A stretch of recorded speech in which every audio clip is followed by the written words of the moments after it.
Apa yang Anda lakukan ketika Anda berada dalam situasi yang sulit? Ketika berada dalam bahaya? Mungkin Anda akan bertanya kepada Tuhan, mengapa Engkau membiarkan ini semua terjadi padaku? Mengapa ada penderitaan di atas muka bumi ini Tuhan, kalau Kau memang maha baik? Mengapa ada orang yang mengalami anaknya meninggal dunia meskipun masih sangat kecil? Mengapa Kau membiarkan begitu banyak korban jiwa di Ukraina sekarang karena invasi dari Rusia di sana? Dan seterusnya. Anda punya jawaban? Saya juga tidak punya jawaban mengapa. Nanti kalau Anda suatu waktu ketemu dengan Tuhan, Anda bisa bertanya pada Tuhan, mengapa ada penderitaan? Tetapi yang saya mau katakan pada Anda hari ini adalah, bagaimana kita menghadapi penderitaan itu sendiri. Inspirasi kita adalah dari kitab Esther yang menjadi bacaan pertama dari kalender liturgi kita hari ini. Esther adalah seorang putri yang sangat cantik berkebangsaan Yahudi yang diambil oleh Ahasveros menjadi permaisurinya.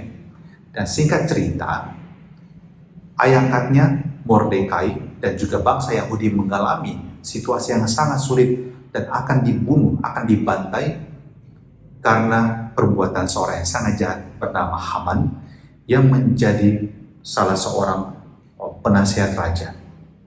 Dan Anda tahu, ketika itu yang menjadi satu-satunya harapan, tumpuan untuk pertolongan adalah Esther yang bisa meminta kemurahan hati raja untuk bangsanya. Tapi Esther juga sadar bahwa kalau dia salah bertindak, dia juga bisa menerima hukuman mati. Sebab kalau seseorang tidak dipanggil raja dan dia pergi menghadap dan raja marah, maka matilah dia. Jadi buat Esther adalah memberanikan diri menghadap raja. Tapi dengan menunggu raja memanggil dia hanya berlutut di depan istana raja dan menunggu sampai sang raja berkenan untuk memanggil dia. Dan Anda tahu, apa yang dibuat oleh Esther sebelumnya adalah dia berdoa. Dan doanya itu ada dalam perikop kita hari ini. Dia mengatakan dalam doanya, aku ini seorang diri, aku tidak punya siapa-siapa. Dan Esther sadar bahwa nasib banyak orang sebangsanya, itu tergantung pada dia. Kalau dia gagal, semua akan mati, juga dirinya. Dan karena itu bagi dia tidak ada jalan lain. Hanya dia yang menjadi pertolongan kita.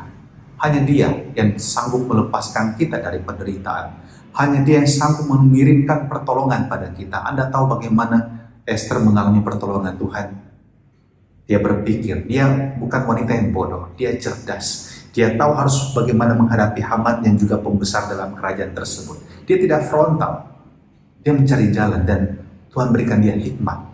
Tuhan berikan dia kebijaksanaan. Dan saya mau ajak kita semua juga pada hari ini, kalau kita berhadapan dengan situasi yang sulit, kita berdoa.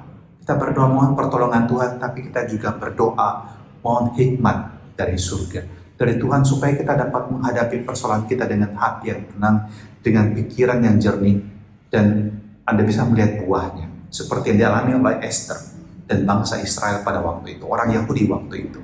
Mereka mengalami pertolongan Tuhan dengan cara yang luar biasa, dan pelaku jahatnya si Haman ini akhirnya digantung pada tiang yang dia buat sendiri, yang dia sebenarnya tujukan untuk Mordekai, ayah angkat dari Esther. Saudaraku, jangan berputus asa, jangan marah jika mengalami penderitaan, jangan putus asa. Sujudlah dalam doa, mohon bantuan Tuhan, dan katakan, Tuhan, saya tidak punya siapa-siapa, saya hanya punya Engkau saat ini. Tolong aku, tunjukkan jalan-Mu untukku. Dan Tuhan akan mengirimkan pada Anda penolong, Roh Kudus, yang membuat Anda dapat berpikir di dalam hikmat kebijaksanaan dan mengambil keputusan yang tepat. Dan Tuhan pun bisa mengirimkan pada Anda pertolongan dalam diri penolong-penolong yang lain, sahabat-sahabat Anda, keluarga Anda. Mari kita mohon berkat Tuhan untuk sepanjang hari ini, untuk diri kita dan semua perjuangan kita, dalam nama Bapa dan Putra dan Roh Kudus. Amin.